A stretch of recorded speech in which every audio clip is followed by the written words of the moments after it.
புரியுங்களா? புயலுன்னு சொன்னா 5000 மாவட்டம் சொன்னா கூட இப்படிதான் பண்ணக்கூடாது. கட்சிக்காரன் அம்மா கூப்பிடுறாங்கல்ல, வசதி கிடையாது.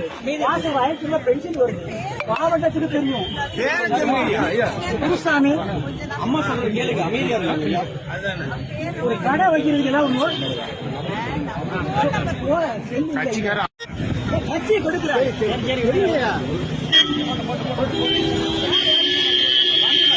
அவர்கள் இருக்கும் மாணவர்கள் இருக்கும்போது அவர் அருமை கண்டு தங்கவே எங்கள் 1988 எவ்வளவு செய்வாங்க?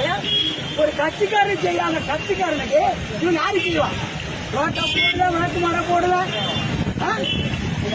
என் பேர் எஸ் குருசாமி பாண்டியன், பேச்சாளர், சங்கரங்கோயில் தாலுகா, வீடிருப்பு போஸ்ட், தென்காசி மாவட்டம். என்னை பொறுத்தளவில் நெல்லை என்ற தொல்லை கொள்கைக்காரன் செய்யாத அந்த கட்சி யாருக்கு தெரியும்? இதை கேட்கிறார் சொன்ன ராமச்சந்திரன். இந்த கட்சியில கட்சியில பொறுப்பாளர் இந்த கட்சியில என்ன செய்வான்? கேட்கிறாரு. நியாயமா திராவிட முன்னேற்ற மந்திரான் இருப்பாருன்னா உண்டு. எங்க இருந்து வந்தால் மந்திரான் செய்வாங்க? 3 தரம் வேகத்தை கொடுத்துக்கிறேன், தனிமேட்டை கொடுத்துக்கிறேன், ஒண்ணும் கிடையாது. பொறுப்புங்களா? இது வரைக்கும் கட்சிக்காரனுக்கு எதுவும் நடக்கல. சும்மா காரணம் வருது, போறது வருது.